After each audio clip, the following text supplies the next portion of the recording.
Bismillahirrahmanirrahim. Assalamualaikum warahmatullahi wabarakatuh. Alhamdulillahilladzi hadana li hadza wa ma kunna linahtadiya laula an hadana Allah. Asyhadu an la ilaha illallah wahdahu la syarika lah وأشهد أن محمدا عبده ورسوله اللهم صل وسلم وبارك وأنعم وزد على نبينا محمد صلى الله عليه وسلم وعلى آله وأصحابه وأنصاره وجنوده ومن استنى بسنته إلى يوم القيامة. أما بعد يقول الله تعالى في كتابه الكريم وهو أصدق القائلين سبحانك لا علم لنا إلا ما علمتنا إنك أنت العليم الحكيم. ويقول أيضا رب اشرح لي صدري ويسر لي أمري واحلل عقدة من لساني يفقه قولي. اللهم علمنا ما ينفعنا وانفعنا بما علمتنا. اللهم إنا نسألك علما نافعا ورزقا طيبا وعملا متقبلا. حضرة المكرمين hadirin hadirat jamaah salat subuh di Masjid Al-Kautsar yang semuanya insyaallah dimuliakan, diridhoi dan diberkahi Allah Subhanahu wa taala. Lebih khusus kepada Bapak Haji Liyun, Ketua Forsil masjid-masjid di lingkungan PDC yang jumlahnya sampai berapa tadi? Berapa Pak Haji? 20. Dan juga seluruh staf jajarannya, sekretarisnya, bendaharanya dan pengurus yang lain, Pak Haji Mahmud, kepada Ketua DKM Masjid Al-Kautsar Bapak Yusuf, kepada tokoh kita Pak Haji Amron, dan juga seluruh RT, Pak RW dan Pak RT semua yang ada di lingkungan GDC, khususnya di klaster ini, seluruh hadirin hadirat yang tidak saya sebut satu persatu. Ini orang-orang pilihan, karena dari 20 masjid, kalau satu masjidnya 20 aja namanya berarti sudah berapa itu? 20 kali 20 berapa? 400 ya kan? 400. Ini adalah kira-kira 40 ya. Kalau ada 40 berarti ini satu orang itu berbanding dengan 100 ya. Dengan 40 ya. Kalau satu orang ini 400, pakai 40 10 orang ya. 1 banding 10.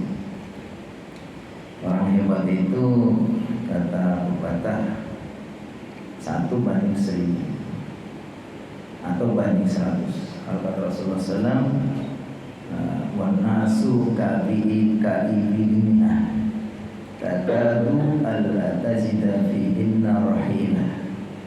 Manusia itu seperti 100 onta. Sungguh kita susah mendapatkan dari 100 onta ini satu onta rohilah.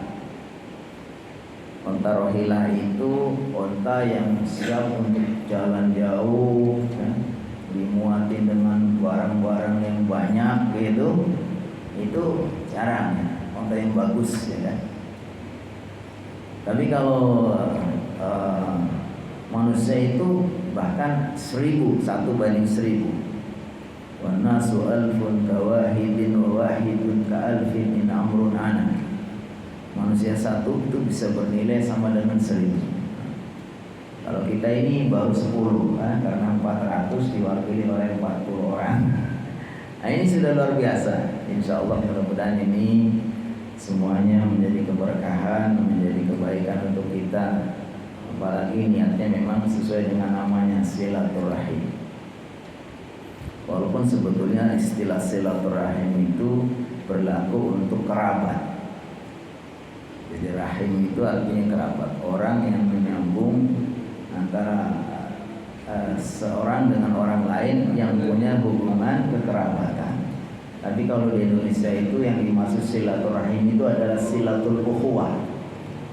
Jadi kalau di Indonesia menyebut silaturahim itu silatul ukhuwah, menyambung persaudaraan. Kalau menyambung persaudaraan itu lebih luas dari silaturahim, karena silaturahim itu khusus untuk orang-orang yang mempunyai hubungan darah. Kalau silatul ukhuwah itu berlaku untuk semua, ya kan? Jadi kita ini lebih luas. Alhamdulillah, karena tidak ada informasi sebelumnya, ya. Tapi bagi saya luar biasa. Yang biasanya kalau kata Pak Haji 4L ya, ini alhamdulillah kayaknya beda ini. Bukan 4L lagi, ini lumayan. Biasanya kalau kami di sini kan udah rutin ya Pak Yusuf ya, kita ngaji pekan ketiga, ngajinya kitab sirah. Ya, saya memang sengaja mau menghidupkan tradisi para guru kita. Saya membaca kitab, kemudian kita rutin. Pekan ketiga kita ngaji sirah ya. Karena tidak ada informasi sebelumnya, ya ada kajiannya lanjut saja ya. Walaupun sebetulnya kalau dari sisi rentetan kaitannya dengan kajiannya ya dapatnya sedikit dan di tengah ya, nggak dari awal. Nah, kita sudah mengkaji sirah. Ini saya bawakan kitab fiqh sirah karangan Syekh Dr. Zaid bin Abdul Karim Zaid.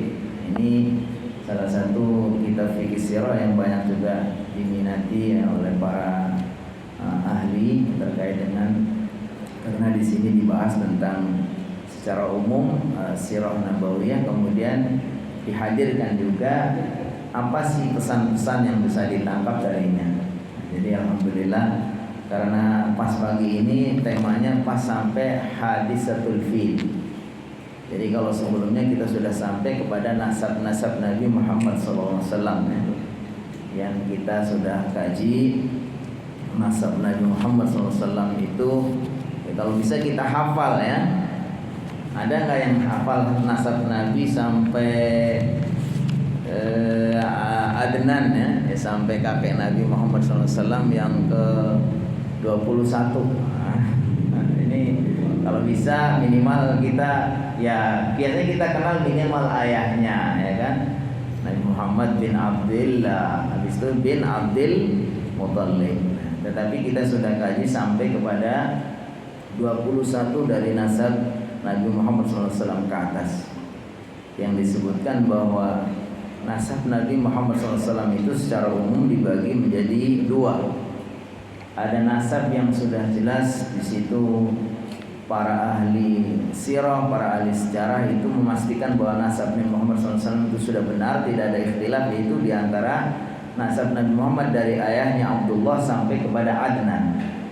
Sedangkan dari Adnan ke atas sampai ke Nabi Ismail, Nabi Ibrahim itu kebanyakan itu tidak bisa menyebutkan secara sama. Walaupun ada para ahli menyebutkan nasab itu, tapi kebanyakan mereka ya beda-beda dan tidak ada kesepakatan. Apalagi kalau sampai kepada Nabi Adam, kita akan beda lagi. Tapi ada kita baca itu beberapa tulisan ya, yang sudah dikenalkan juga di masyarakat itu nasab Nabi Muhammad terus sampai kepada Nabi Adam. Wallah. Tapi yang disepakati oleh para ahli sejarah bahwa nasab Nabi Muhammad SAW yang muttafaq alaih itu yang disepakati oleh para ahli ilmu itu dari Abdullah bin Abdul Muthalib bin Hashim bin Abdi Manaf terus sampai kepada Adnan.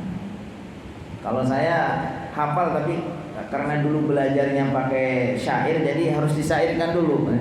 Jadi begitu. Jadi salah satu untuk memudahkan untuk menghafal itu pakai nazam. Ba'u khairil khalqi hum ala rutab. Itu hafal kalau gitu saya sampai ke atas, sampai kepada Adnan. Tapi kalau disebutkan satu-satu kadang harus ingat-ingat dulu. Jadi Masya Allah ya, ini bagian dari kemuliaan Nabi Muhammad SAW sampai nasabnya pun tercatat dengan baik ya. bahwa beliau ini memang Allah Subhanahu wa taala akan menjadi seorang nabi, sehingga tentu saja tidak sembarang orang ya, mulai dari kakek moyangnya itu kelihatan sekali bahwa beliau adalah orang yang sangat dimuliakan dari sisi keturunan-keturunan.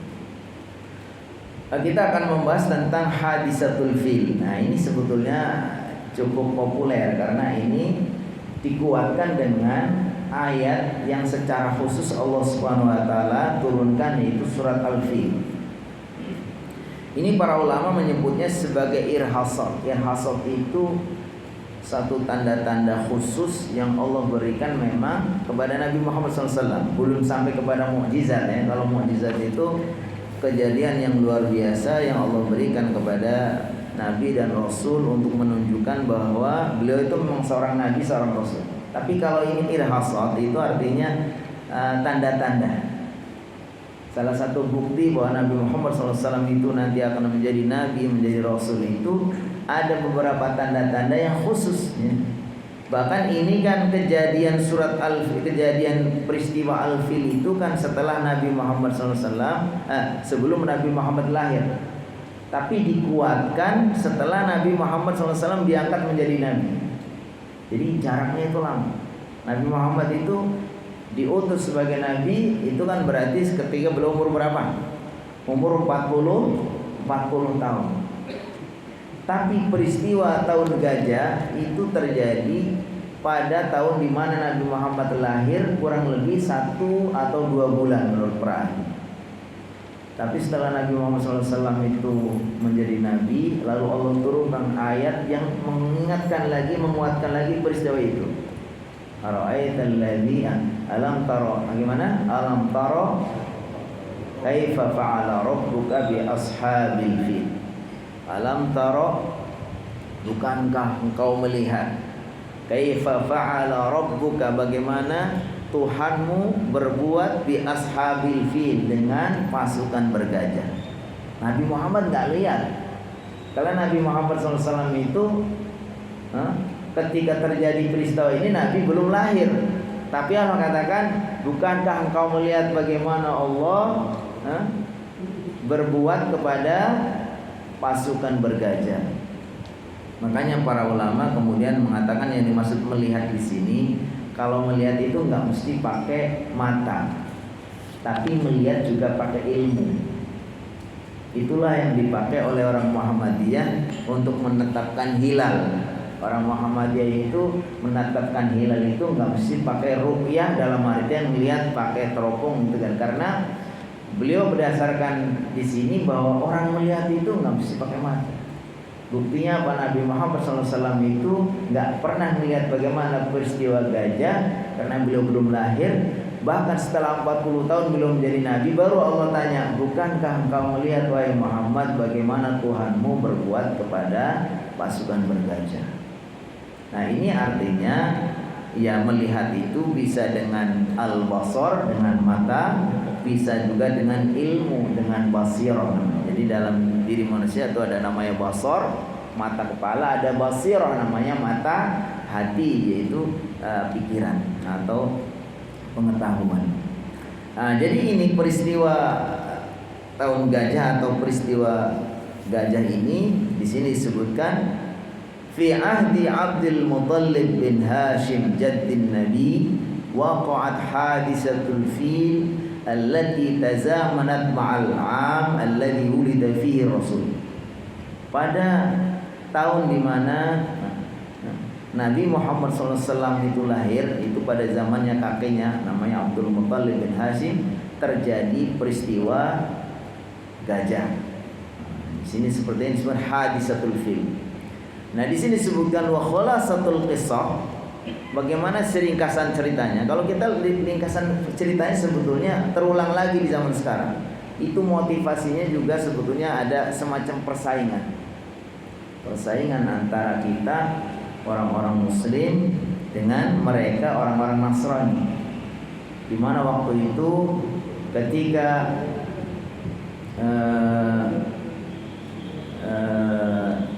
Raja Abraha disebutkan di situ melihat bahwa pada waktu itu iri, melihat kok orang-orang Muslim, ya orang-orang waktu itu belum Muslim, dalam artian Muslim tapi belum sebagai umat Nabi Muhammad ya, itu Islam yang mungkin warisan tinggalan dari zaman Nabi sebelumnya. Jadi Islam itu sebetulnya itu agama yang dari sejak Nabi pertama sampai Nabi Muhammad sebetulnya Islam juga, ya. Tapi di situ mungkin karena sudah terjadi zaman fatrah namanya, zaman yang cukup panjang antara Nabi sebelumnya dengan sampai kepada Nabi Muhammad, ada yang menyebutkan sampai kurang lebih 500 tahunan. Sehingga sudah bekas-bekas Islam itu masih ada. Di antaranya mereka itu orang-orang Arab khususnya itu anak keturunan Arab itu kebiasaan mereka adalah pergi haji. Pergi haji itu kan ajaran yang dibawa oleh Nabi Ibrahim. Itu sudah biasa dilakukan oleh mereka. Orang-orang pergi ke Mekah ya, untuk haji dengan versi mereka yang tentu saja mungkin sudah banyak ya penyelewengan tidak sama dengan haji kita sekarang. Itu yang membuat iri oleh Raja Abraha. Ya. Ini orang Arab ini ngapain ya, datang ke Ka'bah ya. Padahal kita lihat Ka'bah itu ya sangat sederhana, hanya batu yang di bangunan terdiri dari batu-batu kemudian berbentuk kubus gitu ya. Tapi kenapa orang itu begitu antusias untuk datang ke situ? Ini awal mulanya. Jadi Abraha itu melihat orang Arab ini, kenapa mereka punya tradisi yang sangat bagus. Mereka itu dari berbagai macam penjuru datang ya ke Ka'bah itu, mereka melakukan semacam ritual-ritual menurut kakek moyang mereka gitu. Nah ini orang-orang Kristen, orang-orang Nasrani khususnya Abraha ini merasa iri. Lalu beliau kemudian berpikir bagaimana kita mencoba membuat satu bangunan, satu tempat ibadah yang jauh lebih menarik, yang lebih hebat, yang lebih bagus dan seterusnya, sehingga orang-orang yang biasanya datang ke Ka'bah ini untuk memuliakan Ka'bah, untuk melakukan tradisi ritual itu tidak lagi datang ke mereka tapi datang ke tempat ibadah yang dibangun oleh Abraha. Dia bangunlah kanisa. Kanisa itu gereja. Gereja yang begitu besar, begitu tinggi sampai disebutkan di situ apa? Gereja Qulais. Qulais itu dari kata-kata Qolanswah. Qulais itu dari kata Qolanswah. Qolanswah itu adalah peci kayak gini nih. Kenapa disebut Qulais? Karena saking tingginya. Jadi kalau orang itu pakai Qolanswah lalu melihat ujungnya gereja itu, dia Qolanswahnya akan jatuh. Nah, begini dia jatuh. Itu saking dia buat bagaimana supaya orang-orang yang biasanya pergi ke Ka'bah itu nggak pergi ke Ka'bah lagi, tapi datang ke tempat itu untuk mengagumi tempat yang dibangun oleh Abraha itu. Nah, ini akhirnya apa? Terjadilah iri juga, merasa disaingi. Disebutkan di sini bahwa ada salah satu orang dari keturunan Bani Kinana. Bani Kinana itu juga salah satu kakek Nabi Muhammad SAW, orang Arab dari Bani Kinana, yang kemudian merasa ini macam-macam aja nih Abraha, apa kerjanya nih, kok dibangun untuk menyaingin Ka'bah. Bagi mereka itu kan biasa, kalau urusan agama itu sangat sensitif.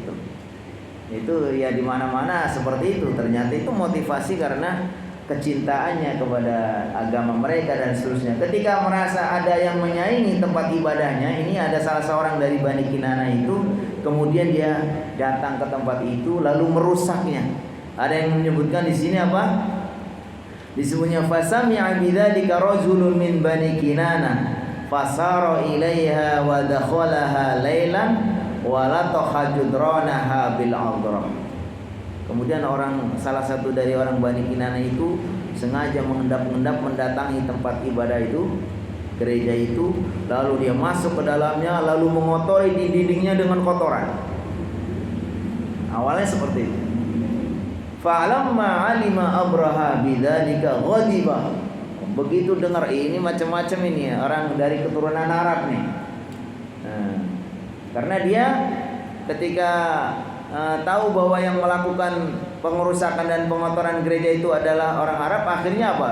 Abraham marah. Kalau gitu dia nggak bisa hanya sekadar disaingin. Salah satu cara supaya orang Arab ini tidak lagi datang ke Ka'bah ini, Ka'bahnya harus dihancurkan.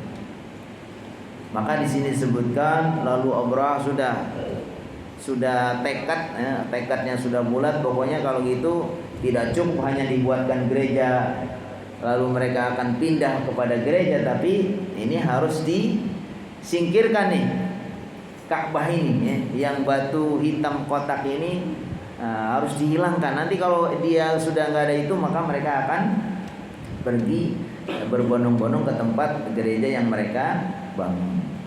Akhirnya Abraham menyiapkan pasukan. Di sini disebutkan qarrara an yuhdimal Ka'bah wa sara bi nafsihi yaqudu jaysan adadu 60 alfa jundiyyin. Abraham sudah bertekad dan dia langsung terjun, dia mimpin sendiri pasukannya, dia menyiapkan pasukan berapa? 60.000. Wa kana fi jaishihi adadun minal filah. Dan kemudian di depan pasukan yang 60.000 itu ada sejumlah gajah. Jadi pasukan bergajah ini bukan semuanya gajah, enggak semua tentara naik gajah, tapi di sini disebutkan ini pasukannya sejumlah 60.000. Kemudian di depan-depannya itu adalah pasukan bergajah. Ada yang mengatakan jumlahnya 9.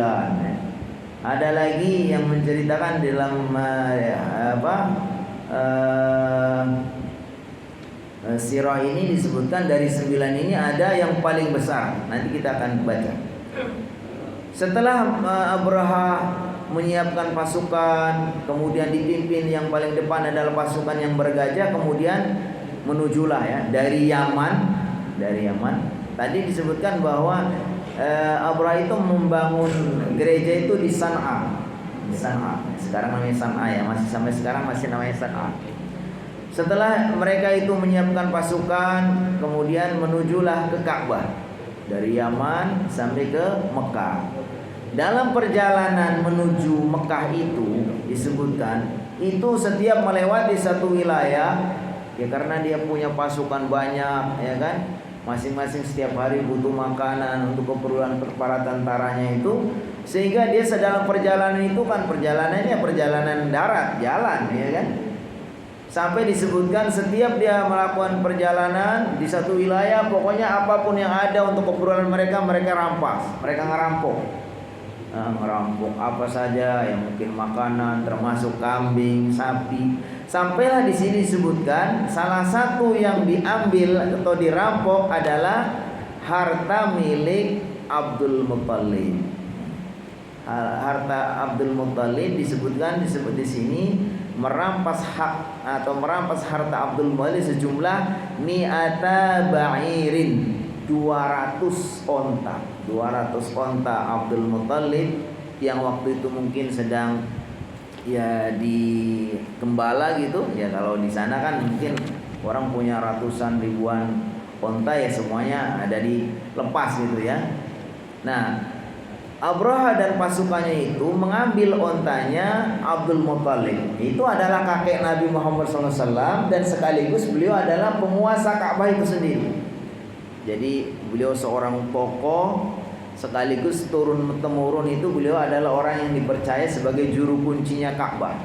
Itu ternyata Abdul Muttalib itu kakek Nabi Muhammad SAW itu punya onta dan ontanya diambil sama Abrahah dan pasukannya. Nah, setelah tahu bahwa yang mengambil onta-onta itu adalah Abrahah dan para tentaranya itu, lalu Abdul Muttalib itu merasa bahwa hak dia itu diambil, maka saya harus menuntut hak saya, harus dikembaliin.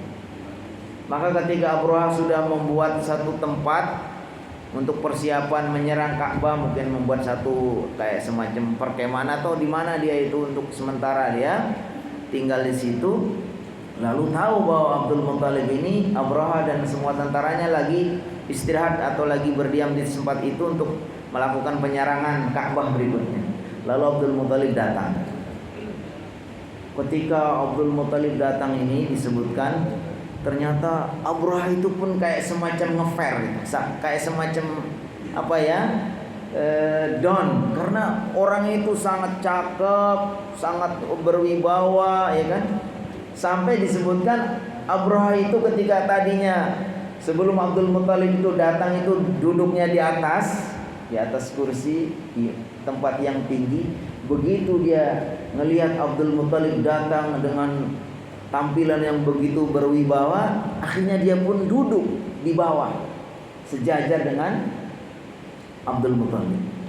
Terus terjadilah ya mungkin ya semacam ngobrol-ngobrol seterusnya, ada yang menerjemahkan tentunya, sampai kemudian sampailah kepada pertanyaan dari Abraha, wahai Tuan Abdul Muthalib, apa yang menjadi maksud Anda datang ke sini? Begitu kata Abraha. Lalu Abdul Muthalib jawab, saya datang ke sini ingin mendapatkan unta saya yang dirampas oleh tentara. Lalu begitu dijawab bahwa datangnya Abdul Muthalib itu yang dikiranya tadinya mau melarang supaya bagaimana nego supaya jangan menyerang Ka'bah karena agama Ka'bah ini adalah agama mereka dan merupakan satu kemuliaan ya. Tapi apa? Ketika dijawab bahwa Abdul Muthalib datang itu hanya untuk minta unta, maka kemudian Abraha pun berubah. Yang tadinya sangat respect, sangat hormat gitu, oh ternyata cuman begini ya. Saya pikir mungkin dalam hatinya saya pikir kamu datang itu mau melarang saya karena Ka'bahnya itu sebagai Tuhannya, sebagai tempat ibadahnya itu mau dirusak. Tapi ternyata dia meminta hak dia, yaitu onta yang dirampas. Lalu disebutkan di sini, ini satu dialog yang bagus. Kata Abdul Muthalib ketika ditanya, apakah kamu hanya untuk minta onta ya? Sedangkan saya datang itu untuk menghancurkan Ka'bah tempat ibadahmu. Oh, kemudian apa kata Abdul Muthalib? Qala ana rabbul ibil wa inna lil baiti rabban sayamna'u. Ini kata-kata yang sangat mengena ya.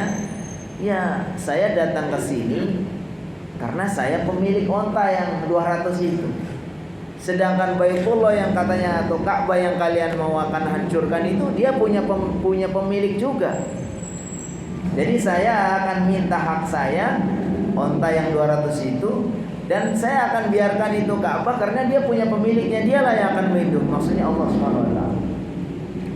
Akhirnya karena dijawab seperti itu, maka setelah itu hak Abdul Muthalib yaitu ontanya dikembalikan dan seterusnya. Dan akhirnya segeralah Abraha itu dengan pasukannya menyiapkan untuk menyerang Ka'bah. Saya akan baca sedikit ujungnya.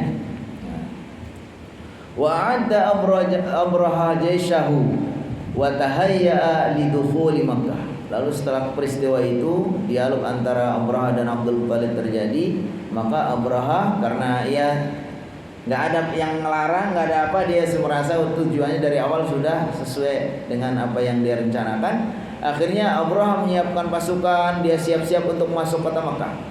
Falamma wajjahu al-fil, ini ceritakan di sini, ketika ya, ini karunia Allah Subhanahu wa taala, mukjizat juga, kekuasaan Allah.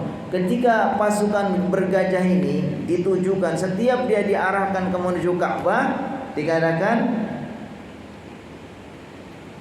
bagaimana? Abau. Jadi setiap gajah itu dan pasukannya diarahkan menuju Ka'bah itu, jadi sudah dibuat mereka di setiap gajah itu sudah ada talinya, sudah ada ikatnya gitu. Mereka sudah niatkan tuh.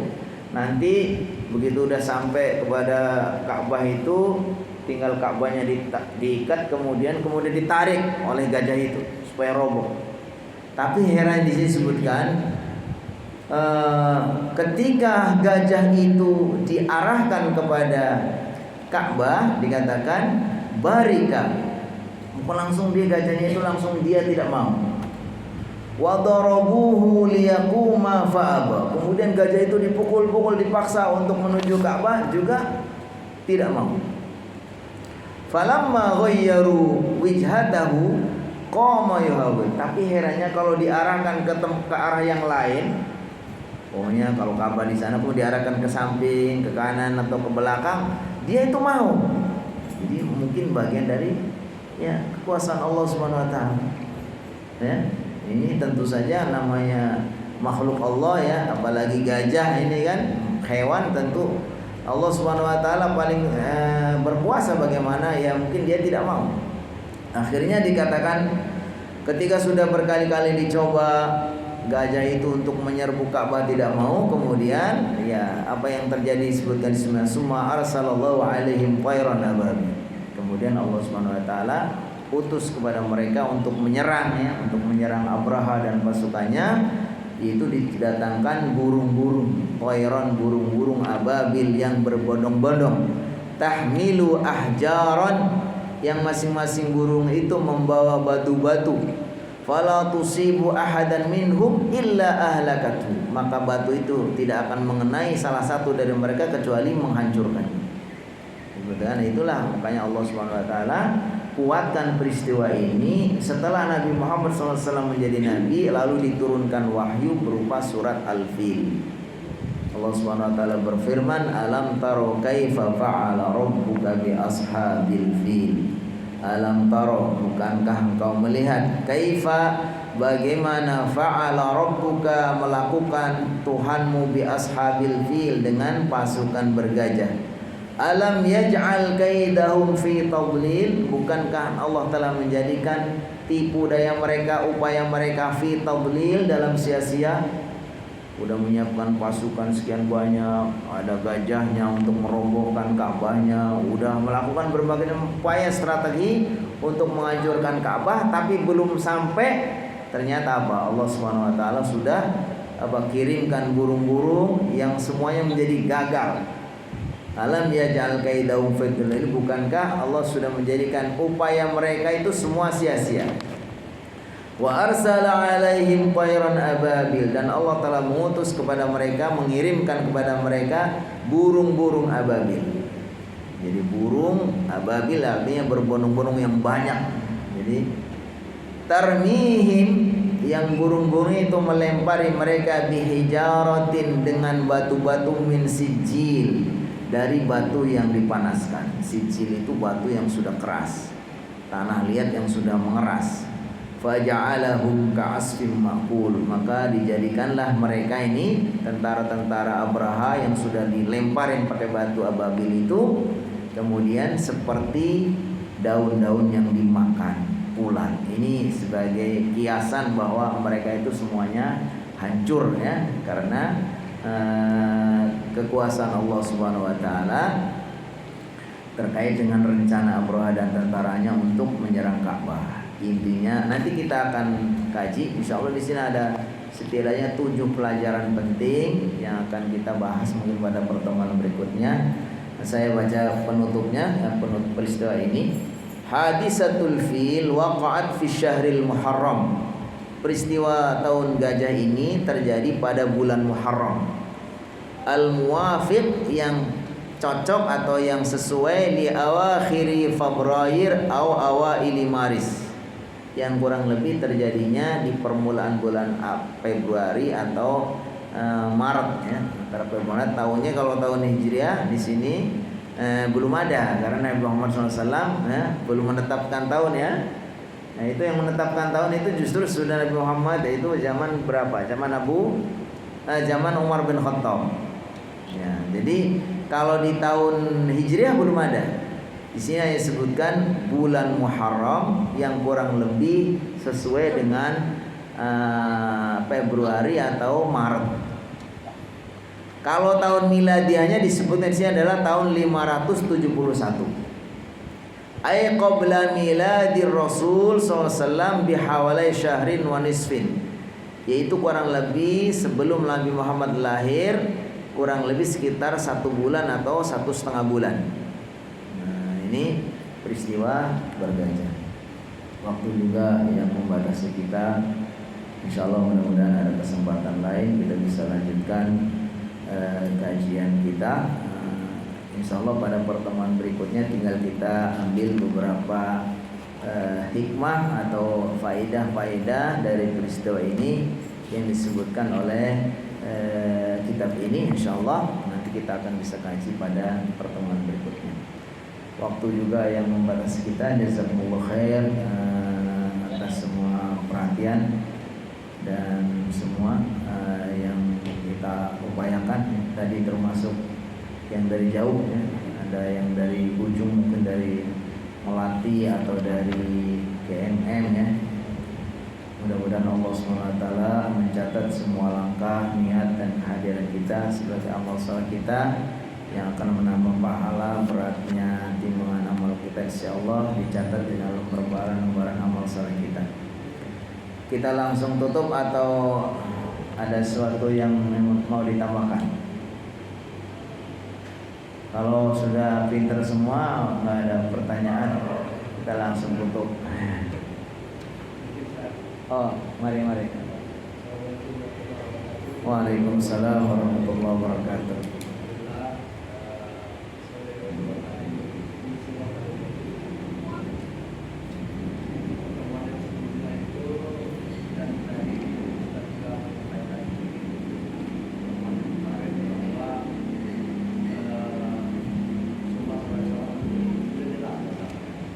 Nasab. Iya.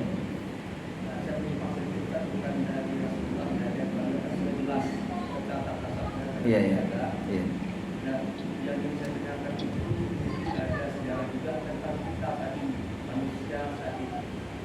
Apakah nasab itu memang dari Nabi Ibrahim semua? Yang nantinya dari Satya ke Arabnya, dari Satya ke Satya. Atau tidak ada dari Nabi lain selain dari Nabi Ibrahim? Baik, jadi nasab di atas Adnan dikatakan wa ba'da Adnana fa khulfuhum nama, bahwa setelah Adnan ke atas itu khulfuhum, terjadinya ikhtilaf antara para ahli itu nama terus, nggak akan bisa sesuai. Jadi kalau dari Abdullah ke Adnan itu memang disepakati, insyaallah semua para ahli sepakat itu sudah benar itu kan. Tapi setelah Adnan itu tidak ada yang bisa. Tapi diyakini bahwa Nabi Muhammad itu adalah keturunan dari Nabi Ibrahim bin Ismail. Ismail bin Ibrahim, artinya dari Ibrahim. Nah, apakah orang Indonesia kita ini termasuk ada di bawah itu? Wallahu a'lam. Tapi yang pasti bahwa kita adalah keturunan Nabi Adam, ya kan? Kita semua punya keturunan Nabi. Nah, menurut prediksi kita tidak. Karena apa? Karena setelah Nabi Ibrahim itu, Nabi Ibrahim punya anak yang terkenal, ya itu adalah Ishak. Itulah yang kemudian anak keturunannya adalah Bani Israel. Itu banyak juga menjadi nabi. Kemudian dari keturunan Nabi Ibrahim ada namanya keturunan yaitu Nabi Ismail. Itulah keturunan orang Arab. Jadi sebetulnya orang Arab dengan orang Yahudi Bani Israel ini sebetulnya itu adalah kakak beradik, satu ayah beda ibu. Nah, itu keturunannya gitu ya. Jadi mereka sebetulnya bersaudara, ya kan? Orang Bani Israel itu keturunan Yakub itu adalah dari Nabi Ibrahim juga, dari nasabnya atasnya adalah Ishak. Kalau Nabi Muhammad SAW keturunannya orang Arab itu adalah Nabi Ismail. Yang saya mungkin lebih masuk akal adalah kita itu mungkin di atasnya, atau bukan dari jalurnya Ishak, bukan dari jalurnya Ismail, dari jalur Nabi yang lain. Nabi yang lain itu jauh lebih banyak di atasnya. Karena Nabi Muhammad itu keturunan Nabi Ibrahim, dan Nabi Ibrahim itu disebutkan Abul Anbiya. Jadi Khalilullah, kekasih Allah, dan segala Abul Anbiya, bapaknya para nabi. Jadi banyak dari keturunan Nabi Ibrahim, baik yang jalur Ishak maupun jalur Nabi Ismail itu jadi orang-orang hebat, jadi para nabi, jadi orang-orang. Kita nggak tahu apakah kita sesudah itu di bawah itu. Kalau di bawah itu pun kita nggak tahu apakah jalur yang mana gitu. Tapi kemungkinan kita kayaknya di atasnya lagi tuh ya. Nasab kita lebih tinggi kan ya, lebih tinggi karena dari Nabi Ibrahim ke atas sampai Nabi Adam itu mungkin kita ke situ kali kakek kita. Wallah alam ya Pak, ini saya belum mendapat referensinya. Jazakallah. Iya. Cukup ya? Baik, kalau sudah cukup, marilah kita sempurnakan kajian kita dengan membaca doa kafaratul majlis. Subhanallahumma wa bihamdika asyhadu an la ilaha illa anta astaghfiruka wa atubu ilaik. Wabillahi taufiq wal hidayah. Wassalamu